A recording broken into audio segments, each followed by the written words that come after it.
안녕하세요. 저는 30대 초반의 남자입니다. 지금부터 들려드릴 이야기는 어떻게 보면 많은 분들에게 손가락질을 받을 수도 있지만 제가 생각하기에는 나라, 바다의 문화가 다르기에 무조건적인 잘못된 만남은 아니라고 생각합니다. 단도직입적으로 말씀드리면 저는 제 사촌 누나를 이 세상 누구보다도 많이 사랑합니다. 단순히 어린 마음으로 순간의 감정으로 쉽게 빠져든 게 아니라 제 목숨을 바칠 수 있을 만큼 사랑하고 있죠. 참 아이러니합니다. 어떤 나라는 사촌 간의 결혼이 가능한 곳도 있는데 우리나라에서는 이런 만남과 결혼이 결코 일어날 수 없는 일이라고 하니 말이죠. 그렇다고 처음부터 무턱대고 사촌 누나와 사랑에 빠져버린 건 절대로 아니었습니다. 정말 세상에서 일어나는 많은 사연들을 보면서 어떻게 저런 일이 있을까 싶었지만 그런 말도 안 되는 일이 저에게도 결국 일어나고 말았던 거죠. 부디 제 사연을 읽어주시면서 무조건적인 잘못된 만남이라고 지적하기보다는 보다 나은 방법을 알려주시거나 부디 긍정적인 시선으로 바라봐 주셨으면 좋겠습니다. 왜냐하면 굳이 저를 질타하지 않으셔도 저는 충분히 많이 힘들기 때문입니다. 저는 어릴 때부터 외가댁 식구들은 자주 만나지는 않았지만 친가댁에 있는 둘째 고모네와는 유독 가까웠고 사촌들 간의 우애가 깊었습니다.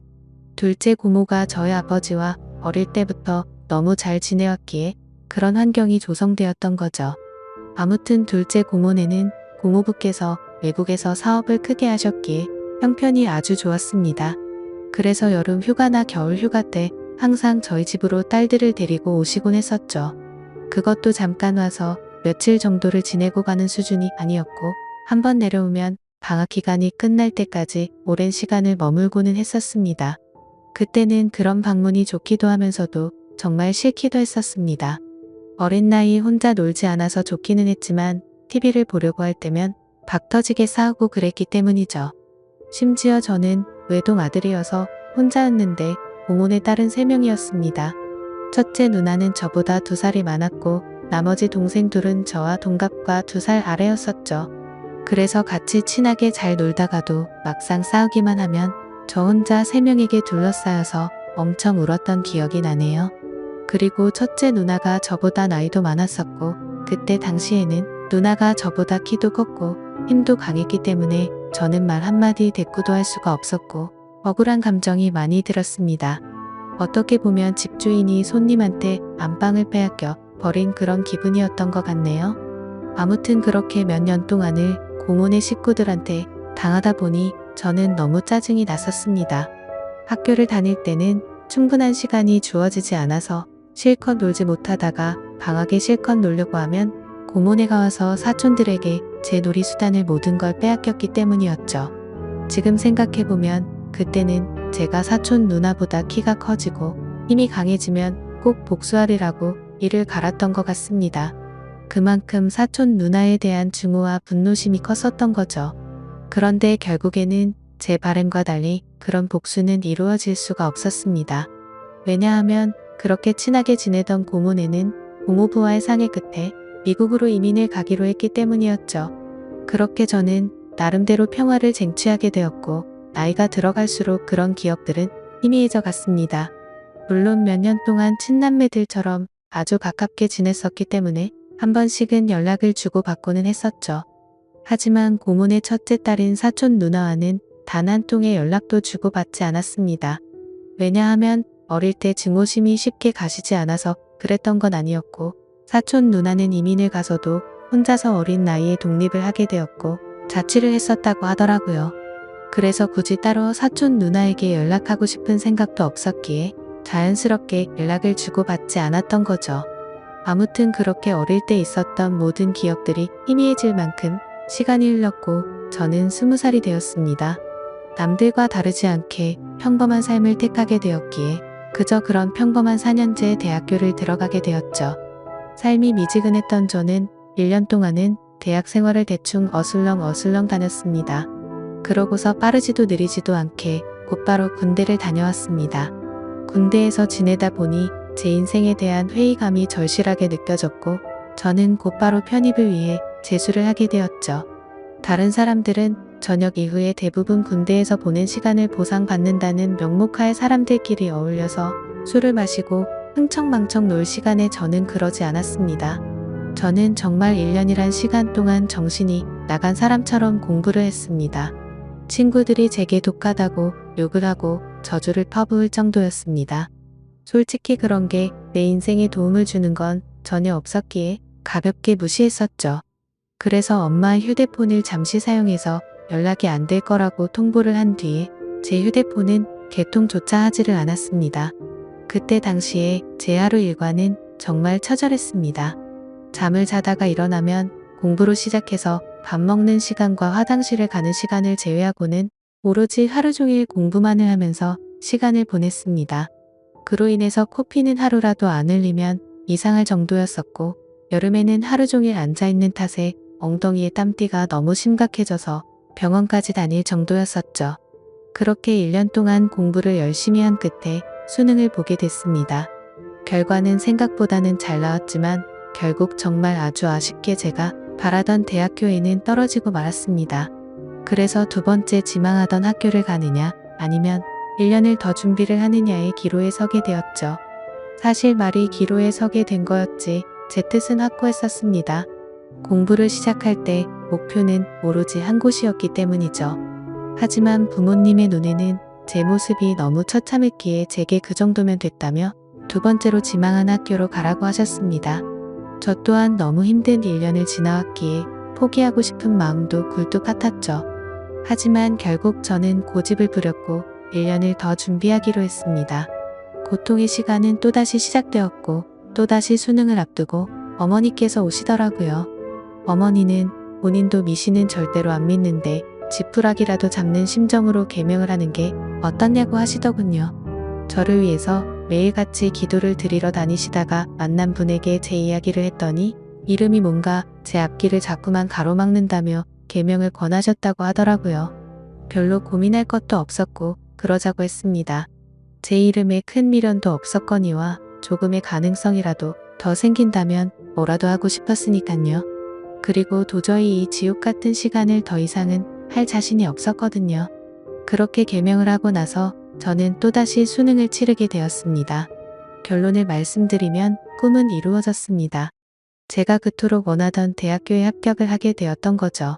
그래서 제 인생은 군대를 가기 전과 후가 정말 완벽하게 달라지게 되었습니다. 그저 그런 평범한 대학생에서 우리나라에서 가장 좋은 대학교의 학생이 되었으니깐요. 그렇게 힘들게 얻은 자리였기에 저는 연애 한 번도 제대로 못한 채로 대학 생활만을 정말 열심히 했습니다. 시간은 금방 흘러갔고 어느덧 저는 졸업을 하고 다행히 대기업에 당당히 입사를 하게 되었죠.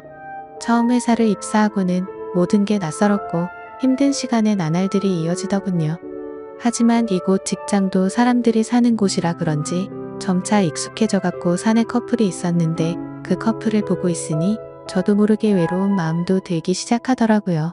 제가 학창시절에 엄청나게 인기가 있는 스타일은 아니었지만 적어도 여자친구가 없는 기간이 1개월도 넘기지 않을 만큼 항상 여자친구가 있었거든요. 대부분은 오랜 시간 동안 만남을 가졌기에 많은 여자들을 만난 건 아니었죠. 아무튼 이제는 열심히 이루고자 하는 바도 일단은 어느 정도 이뤄낸 것 같은 마음이 들기 시작했고 다른 사람들처럼 친구들도 만나고 회식도 하고 평범한 나날을 보내고 있었습니다. 그리고 주말을 앞둔 금요일 저녁 제 인생을 송두리째 바꿔놓은 여자를 만나게 되었습니다.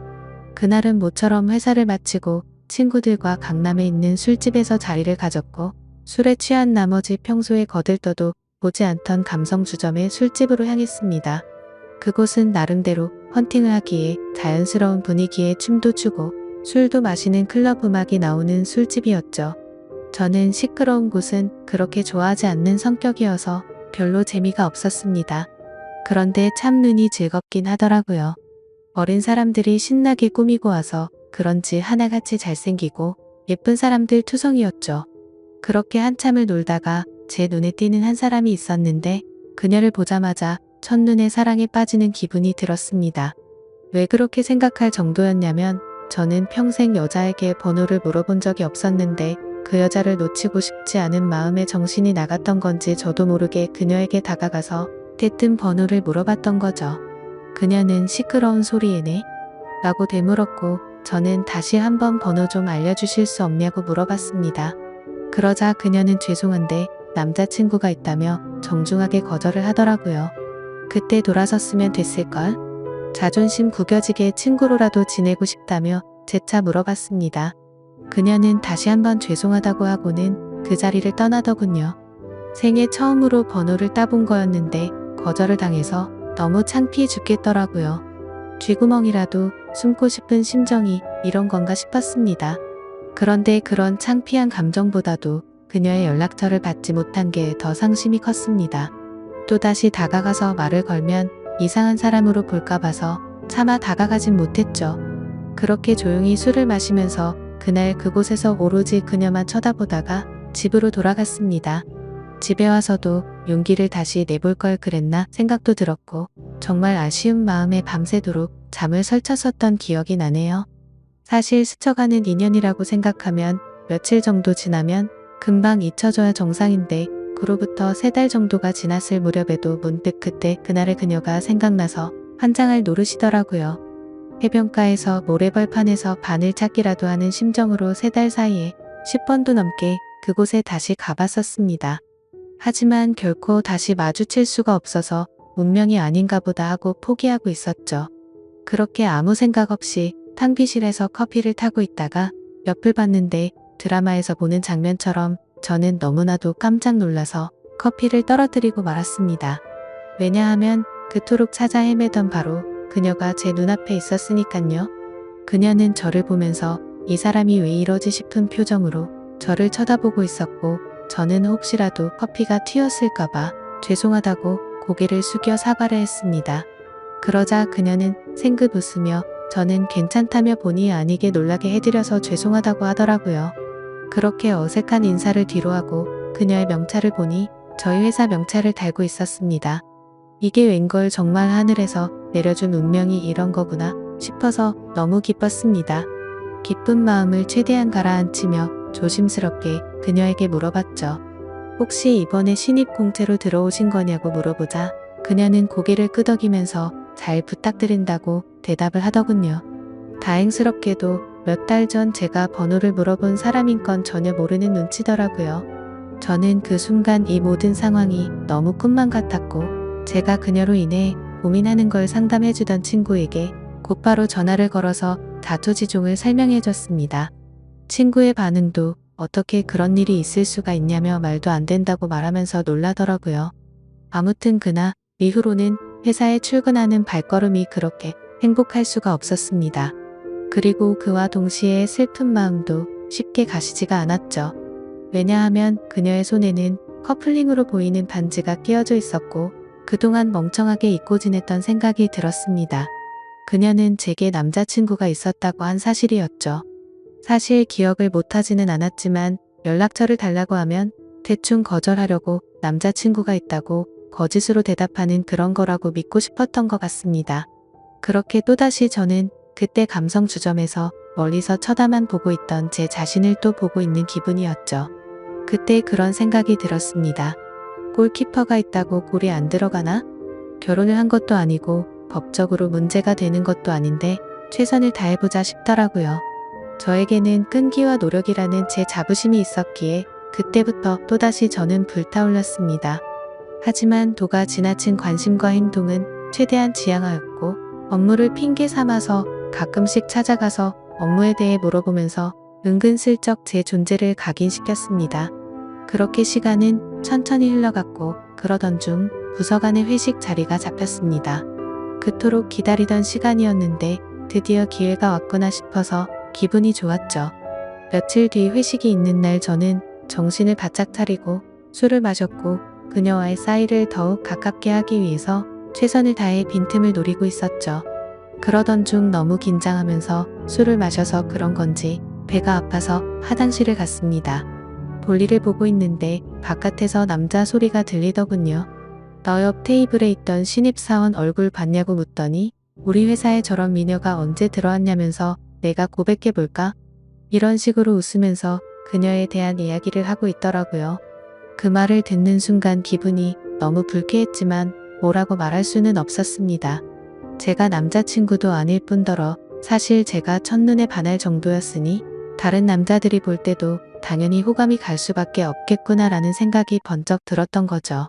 그래서 저는 이러다가는 별의 별 사람들이 다 고백하겠다고 생각하고 조금 더 적극적으로 그녀에게 다가가야겠다라고 생각을 고쳐먹었습니다. 결국 사람들이 너무 많이 모여있던 회식 자리에서는 도저히 가까워지기가 어려워서 목적 달성에 실패했고, 그날 이후로는 조금 더 적극적으로 그녀에게 다가가려고 마음을 먹고 출근을 했죠. 멀리서 그녀가 혼자서 탕비실을 들어가는 모습을 보게 되었고, 저는 심호흡을 하고는 그녀를 따라서 탕비실로 들어갔습니다. 그런데 마침 탕비실에서 나오던 그녀의 커피가 제 와이셔츠에 쏟겨버리고 말았던 거죠. 순간적으로 깜짝 놀라긴 했지만 이게 무슨 횡재냐 싶었습니다. 그녀는 너무 깜짝 놀라면서 죄송하다면서 어떡하냐고 발을 동동 굴리는데 그 모습조차 너무 귀엽더라고요.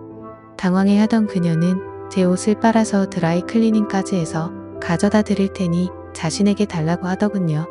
그래서 저는 탈의실에 있던 와이셔츠로 갈아입고서 점심시간에 맞춰서 그녀에게 제 셔츠를 전해줬습니다. 그녀는 금방 새 옷처럼 세탁해온다고 말하길래 그러지 말고 점심시간인데 같이 나가서 식사하고 맡기자고 했고, 그녀와 저는 처음으로 둘이서 밥을 먹으러 나갔습니다. 밥을 먹으러 나란히 앉아있는데 기분이 너무 좋았습니다. 마치 연인이 데이트하러 나와서 밥을 먹는 기분이 들었기 때문이었죠. 그녀는 또다시 자신의 잘못을 사과하면서 어쩔 줄 몰라 하길래 저는 그렇게 죄송하면 부탁 하나만 들어달라고 말을 했습니다. 무슨 부탁이냐고 물어보는 그녀에게 오늘 술 한잔 마시고 싶은데 친구들이 전부 약속이 있다고 해서 시간 괜찮으면 회사 마치고 술이나 한잔 사주면 안 되겠냐고 물어봤죠. 그녀는 잠깐 망설이더니 제 생각을 아는지 모르는지 알겠다면서 그러겠다고 대답을 하더라고요. 대답을 듣자마자 기분이 너무 좋았습니다. 생각하지도 못한 사고로 인해서 둘이서 밥도 먹고 술도 마실 수 있었으니 말이죠. 그렇게 그녀와의 단둘이서 먹는 첫 식사를 끝마치고 같이 세탁소에 들려서 옷을 맡기고는 퇴근 후 다시 그녀와 단둘이서 만났습니다. 그녀에게 배고프지 않냐며 뭘 좋아하냐고 물어보자 제가 먹고 싶은 곳으로 가자고 대답을 하더군요.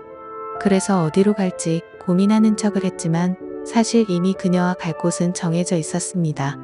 회사 근처에 자리하고 있는 고급스럽고 조용한 술집인데 분위기가 너무 좋아서 주말에는 예약도 안 되고 줄을 서야지 겨우 자리를 잡을 수 있을 정도로 인기가 많은 곳이었죠.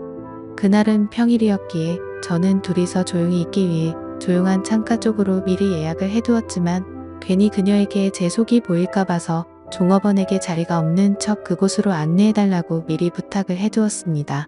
그녀와 저는 술집으로 들어갔고 카운터에 있던 종업원은 제가 말했던 색상의 넥타이를 보고는 저와 서로 눈빛으로 신호를 주고받았고 미리 약속해두었던 창가 쪽에 제일 조용한 곳으로 자리를 안내해주더군요. 그녀는 자리에 앉자마자 이렇게 좋은 곳은 한국 들어오고서 처음 와본다며 좋아하더라고요. 그 말을 듣고 한국에서 지낸 게 아니냐고 물어보자 이민을 가서 학창시절을 다 미국에서 보냈다고 대답을 했고 이 회사에 입사를 하기 위해서 몇 달 전에 한국으로 들어온 거라고 말하더군요. 그래서 굳이 왜 미국에서 회사를 다니지 않고 우리나라로 들어온 거냐고 물어보자 오랫동안 미국 생활을 했는데 본인은 우리나라에서 살고 싶었다고 하더라고요. 그렇게 저는 두근거리는 마음을 최대한 드러내지 않으면서 자연스러운 대화를 이어갔고 술이 점점 취해가게 되자 그녀와 저는 서로가 농담도 주고 받을 정도로 점점 가까워지고 있었습니다. 그러다가 저는 술 기운을 빌려서 그녀에게 적극적인 자세로 물어봤죠. 손에 낀 반지는 커플링인 것 같은데 한국에 들어온 지 얼마 안 됐을 텐데 남자친구는 한국에 있는 건지 미국에 있는 건지 물어봤습니다. 그녀는 손가락에 있는 반지를 만지더니 웃으면서 대답했습니다. 이거 미국에서 저희 아버지가 선물해 준 거라고 하더라고요. 그러면서 한국 와서 남자들이 너무 많이 말을 걸어서 귀찮은 마음에 이 손가락에 끼고 있었던 거라고 대답하더군요. 그 순간 천국에 있으면 이런 기분인 건가 싶으면서 구름에 앉은 것처럼 기분이 좋았습니다. 그동안 가장 마음에 걸렸던 게 그녀의 남자친구였는데 사실은 남자친구가 없다라고 하는 순간 모든 걱정이 눈 녹듯이 사라지게 된 거죠. 저는 그녀에게 조금 더 다가가고 싶은 마음은 불뚝 같았지만 아무래도 수많은 남자들이 이런 모습을 보였을 테니 저는 그러지 않으려고 조심했습니다. 그런 모습이 그녀의 호기심을 자극시켰던 건지 약간은 무뚝뚝하게 행동하는 저에게 그녀는 관심을 갖기 시작했는지 제게도 질문을 하더라고요. 선배님은 여자친구 혹시 있으세요? 라고 물어봐서 저는 없다고 대답을 했죠. 그러자 그녀는 그러시구나 대답을 하는데 약간은 입꼬리가 올라가는 모습을 보았습니다. 뭔가 순간적으로 그녀도 내게 관심이 있을 수도 있겠구나 싶더라고요. 그때부터 들뜬 기분으로 소주 대신 위스키도 괜찮냐고 그녀에게 물어봤고 곧바로 위스키를 마시기 시작했습니다. 제 인생에서 제 돈 주고 마시는 가장 비싼 위스키여서 그런지 술이 정말 술술 넘어오는데 취기도 엄청 빨리 올라오더라고요. 그래서 저도 모르게 그동안 있었던 모든 일들에 대해서 그녀에게 모두 밝히고 말았습니다. 몇 달 전 우연히 만나서 첫눈에 반하게 되었다는 사실부터 시작해서 너무 성급하게 말을 걸었던 게 후회돼서 몇 달 동안 그곳에 찾아간 것도 이야기했고 회사에서 처음 만난 순간부터 너무 꿈만 같아서 오늘 이렇게 술을 마시러 오는 순간까지 이 모든 것들이 기적인 것만 같고 행복하다고 제 진심을 담아서 고백했습니다. 혹시라도 무슨 스토커처럼 생각하지는 않을까 걱정을 하고 있었는데 그녀는 제 진심을 알아준 건지 조용히 제 눈을 바라보면서 손을 꼭 잡아주더라고요. 그렇게 그녀와 저는 서로의 마음을 확인한 뒤로 연애를 시작하게 되었습니다. 회사에서는 평범한 직장 동료처럼 남들은 모르게 사내 연애를 했고 퇴근을 하면 세상 어느 커플도 부럽지 않은 행복한 커플로 지내고 있었죠. 그녀와 저는 만남을 이어간 지 6개월이라는 시간이 눈 깜짝할 사이에 훌쩍 지나가 버렸는데 날이 갈수록 저희 둘의 사랑은 점점 커져갔고 더 늦기 전에 가정을 이루자고 이야기가 오고 가고 있었을 때였습니다. 행복한 순간이 한순간 불행한 순간으로 팔바꿈 되는 사건이 일어나게 되었죠. 어느 날 주말 아침 일찍부터 부모님께서 분주하시더니 제게 장을 보러 가자고 하더라고요. 저는 별다른 생각 없이 부모님을 모시고 장을 보았고 오늘 무슨 일 있냐며 도대체 왜 이렇게 음식을 많이 하냐고 여쭤보았죠. 아버지는 미국에 갔던 고모네 식구들이 다 같이 한국에 들어와서 오늘 저녁에 집으로 온다고 말하셨죠. 저는 순간 어릴 때의 기억이 스치듯 생각이 났고 갑자기 다들 어떻게 지내는지 궁금하더라고요. 다들 잘 지내고 있냐고 여쭤봤더니 공호부 사업이 힘들어지셔서 그렇게 잘 지내진 못한 것 같다고 하시더군요. 그래서 몇 년 동안 서로 연락도 주고 받지 않다가 며칠 전에 한국에 들어온다고 고모가 연락이 온 거라고 하셨죠. 아무튼 그렇게 장을 보고 나서 그동안 얼마나 바뀌었을지 궁금한 마음에 설레는 마음으로 기다리고 있었습니다. 비록 15년 가까운 시간을 한 번도 보지는 못했지만 어릴 때 기억은 어렴풋이 남아있었으니 말이죠. 그렇게 한참을 기다리다 보니 벨이 울려 퍼졌고 고모부와 고모 그리고 3명의 딸이 들어왔습니다. 그런데 그 순간 저는 망치로 얻어 맞은 것처럼 온몸이 굳어버리고 말았습니다. 그리고 마주하고 있던 한 명의 여자도 눈이 동그랗게 떠져서는 저를 바라보고 있었죠. 그 여자는 바로 제 여자친구이자 고모네의 첫째 딸인 제 사촌 누나였습니다. 순간적으로 둘 다 너무 놀랐지만 그 상황에서 아무 말도 할 수가 없겠더라고요. 식사를 하면서 이야기를 들어봤더니 고모부의 회사가 부도가 나게 되면서 미국에 있는 사업을 정리하고 지금 들어온 거였고 3명의 딸들은 1년 전에 먼저 한국에 왔다고 말씀하셨죠. 그리고 저와 사촌 누나가 같은 회사를 다니는 거 알고는 둘이 마주친 적 없냐면서 놀라시는데 차마 할 말이 없었습니다. 마주치는 건 고사하고 우리가 연애를 한다는 걸 밝히면 누구 하나 뒷목 잡고 쓰러질 상황이었으니 말이죠. 그렇게 악몽 같은 시간이 지나가고 여자친구와 저는 주말 내내 서로에게 연락을 하지 못했습니다. 그리고 월요일에 출근을 했더니 여자친구는 병가를 내고 회사에도 나오지 않았더군요. 그래서 이대로 피해서는 도저히 안 되겠다 싶었고 저는 조퇴를 하고 여자친구가 혼자서 지내고 있는 집으로 찾아갔습니다. 비밀번호를 바꾼 게 아닐까 생각하면서 눌러봤더니 바꾸지는 않았더군요. 신발장을 보니 다른 사람은 역시나 없는 것 같았습니다. 고모부와 고모는 주말 동안 여자친구 집에 있다가 월요일 아침 일찍 두 딸이 지내고 있는 부산으로 내려간다고 했기에 여기에 안 계실 거란 걸 알고 있었죠. 천천히 문을 열고 들어서는데 암막 커튼으로 인해서 집안이 온통 깜깜했습니다. 저는 그 어둠에 대고 조용히 괜찮냐고 말을 꺼냈더니 그 순간 여자친구는 펑펑 울기 시작했습니다. 그런 모습을 보니까 저도 눈물이 나기 시작했고 서로가 끌어안고 한참을 울었습니다. 진지하게 서로가 앞으로 어떻게 할지에 대해서 말도 나누었습니다. 우리가 이렇게 만나는 게 맞는 걸까 아닐까 서로가 각자 한참을 생각해 보았지만 도저히 답이 나오지 않더군요. 저도 그렇고 여자친구도 지금 벌어진 이 상황이 너무 황당하고 하늘이 원망스러웠습니다. 사촌 간의 만남이 지구상에 있는 모든 사람에게 절대 안 된다란 정답이 정해져 있다면 군말 없이 따랐을 텐데 이런 경우에는 나라마다 다른데 이걸 어떻게 해야 하는 건지 너무 혼란스럽습니다. 결국 저와 여자친구도 도저히 해답을 찾을 수가 없었고 서로가 시간을 갖고 생각해보자고 한 지가 2주가 지났는데 차마 답이 나오지가 않네요. 지금은 서로 회사에서 마주쳐도 아무 말도 못하고 있는 상황이고요. 가슴이 터져버릴 만큼 답답한데 어떻게 하는 게 맞는 걸까요? 솔직히 저는 그녀를 너무 많이 사랑하고 제 목숨도 바칠 수 있기 때문에 부모님께는 너무 죄송스럽지만 여자친구와 저와의 사이를 모두에게 비밀로 하고 아무도 모르는 다른 나라로 이민을 가서 행복하게 살고 싶습니다. 만약 여러분들에게 벌어진 상황이라면 어떻게 하실 것 같으신가요? 많은 분들의 의견을 들어보고 싶습니다. 감사합니다.